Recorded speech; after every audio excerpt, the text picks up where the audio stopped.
Hello guys, good morning to all of you. This is Magiraj here and now we are going to get discuss about the application of TIR अर्थात पूर्ण आंतरिक परावर्तन पर आधारित हम कुछ अनुप्रयोग डिस्कस करने जा रहे हैं, जिनमें पहला है मरीचिका। ओके,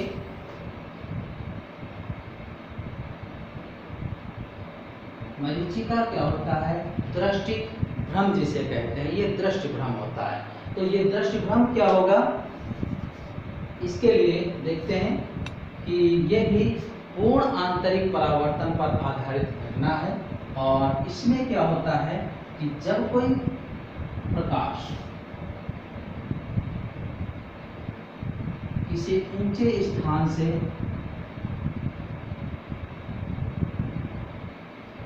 आता है, यहाँ पर मान लीजिए कि कोई प्रेक्षक है, तो ये जब इस प्रकार से आता है पृथ्वी की ओर, तो किस प्रकार से पूर्ण आंतरिक परावर्तन होता है, इसको देखा गया है यहाँ पर।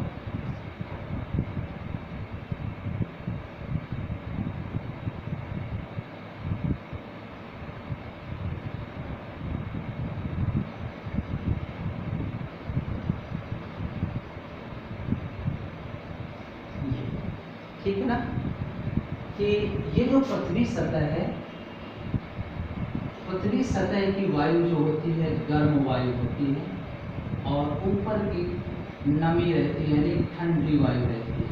तो आप कह सकते हैं कि इसका अपवर्तनांक μ2 है और इसका μ1 है, तो μ2 ग्रेटर है μ1 से, अर्थात ठंडी वायु का अपवर्तनांक पृथ्वी सतह की गर्म वायु की तुलना में ज़्यादा होता है। या आप ये कह सकते हैं कि ये जो क्रम है अपवर्तनांक का घटता क्रम है,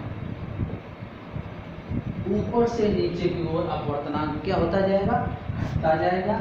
और आप जानते हैं कि म्यू इनवर्सली प्रोपोर्शनल भी, अर्थात चाल क्या होती जाएगी, बढ़ती जाएगी। तो ये चाल का बढ़ता क्रम। ओके, तो देखते हैं मरीचिका क्या होती है। ये पूर्ण आंतरिक परावर्तन पर आधारित एक घटना है, जिसमें पृथ्वी के सतह पर की वायु गर्म होती है और पृथ्वी के ऊपरी सतह की वायु ठंडी रहती है, अर्थात ठंडी वायु का अपवर्तनांक गर्म वायु की तुलना में ज़्यादा होता है।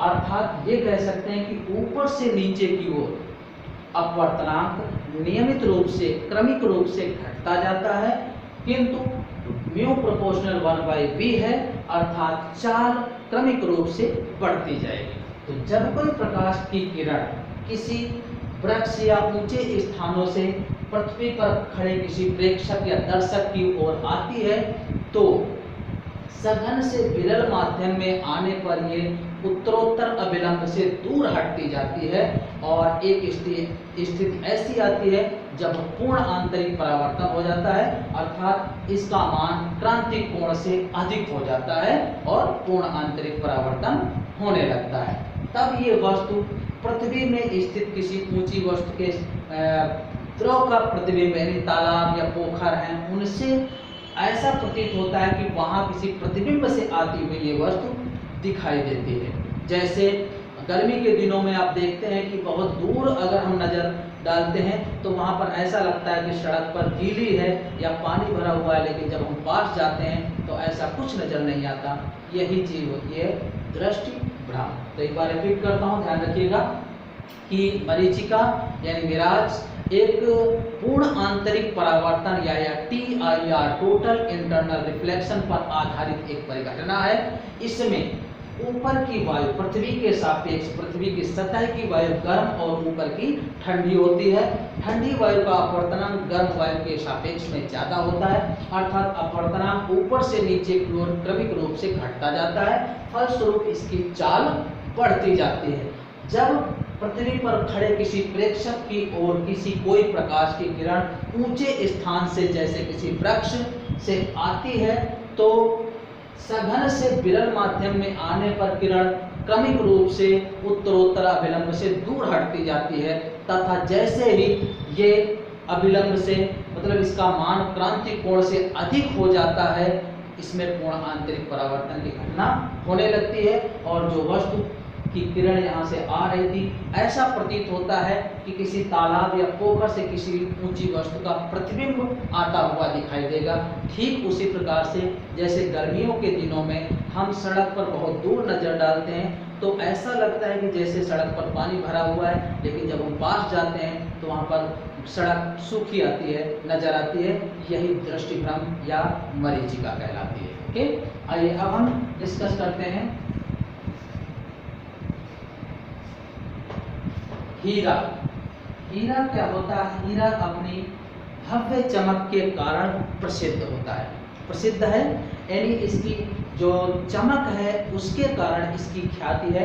इतना चमकदार हीरा क्यों दिखाई देता है? ये भी पूर्ण आंतरिक परावर्तन की एक घटना है। तो ध्यान रखिएगा, हीरे का चमकदार दिखाई देना पूर्ण आंतरिक परावर्तन के कारण होता है। इसका क्रांति कोण का मान 24.4 डिग्री अर्थात बहुत ही कम होता है। ओके,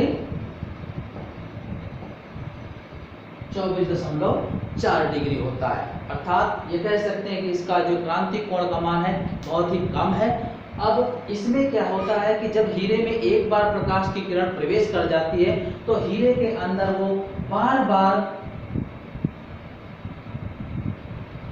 आंतरिक परावर्तित होती रहती है, और ये उस हीरे को तराशने वाले कारीगरों के कारीगरी पर भी निर्भर करता है। उसको जितने अच्छे से तराशते हैं, मतलब कहने का उतने ही ज्यादा बार उसमें आंतरिक परावर्तन होता है। तो जैसे ही मान लेते हैं कि ये कोई प्रकाश की किरण इसमें एक बार प्रवेश कर गई ऐसे, तो ये यहाँ टकराएगी, यहाँ टकराएगी, ये इस प्रकार से टकरा करके ऐसे, और ये हीरे के अंदर बार बार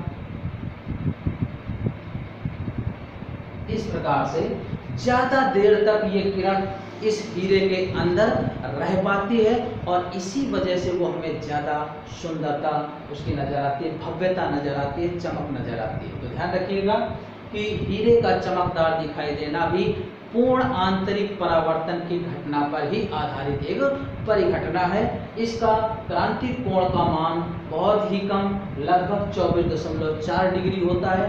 जब कोई प्रकाश की किरण हीरे में एक बार प्रवेश कर जाती है तो ये बार बार आंतरिक परावर्तित होती रहती है हीरे के अंदर, और यह क्रिया हीरे को तराशने वाले कारीगरों की कारीगरी पर भी निर्भर करती है। अर्थात वो जितने अच्छे तरीके से इसको तराशते हैं, इसके समतल बनाते हैं, उतनी ही ज़्यादा देर तक किरण इस हीरे के अंदर रह पाती है, आंतरिक परावर्तित हो पाती है, और वो वस्तु यानी हीरा उतना ही चमकदार भव्य नजर आता है। ओके, आइए अब डिस्कस करते हैं हम कि प्रतिबिंबों का बिना आकार बदले हुए उनको उल्टा कैसे देखा जाए। तो इसके लिए हम प्रिज्मों का उपयोग करते हैं, और ये कौन से प्रिज्म होते हैं? क्राउन और फ्लिंट कांच से बने हुए प्रिज्म होते हैं। कैसे होते हैं? क्राउन और फ्लिंट कांच से बने प्रिज्म होते हैं। तो ये कुछ इस तरीके से होते हैं, समकोणिक प्रिज्म, ये इस तरीके से। तो देखिएगा इसमें किस तरीके की घटनाएं होती हैं कि जैसे यहाँ से कोई किरण इस तरीके से गई, और मान लेते हैं कि ये AB थी, तो इसको ये टकरा कर इस तरीके से जाएगी। देखिएगा ये वाली B है और ये वाली किरण A है, मतलब इस तरीके से आ गई। तो ये इसकी इमेज इस तरीके से बनेगी। दूसरा हम देखते हैं, ऐसे भी होते हैं ये समकोणिक प्रिज्म, इस प्रकार से 90 डिग्री, 45 डिग्री, 45 डिग्री, ये इस तरह से। मान लेते हैं कि ये कोई AB वस्तु ऐसे थी, तो ये इस तरह से टकरा करके ऐसे आएंगे और इस तरीके से आ जाएंगे। तो देखिएगा ये वाला जो था ये A है और ये B है, मतलब ऐसे होगा। देखिएगा ये अगर इस तरह से थी तो ये ऐसे आ गए थे। ध्यान रखिएगा इनके प्रतिबिंब के आकार में बिना परिवर्तन किए बिना अगर हम उल्टा देखना है तो वहाँ पर समकोणिक प्रिज्मों का उपयोग करते हैं, जो क्राउन और फ्लिंट कांच के बने हुए होते हैं। तो ये इस तरह के भी प्रिज्मों का उपयोग किया जाता है। ओके।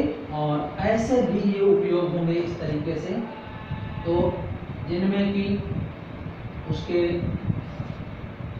बिना वस्तु को उलटे हुए उसके उल्टा प्रतिबिंब बनाया जाए। तो इस तरीके से जैसे यहाँ से है तो ये इस प्रकार से जाएगी ऐसे,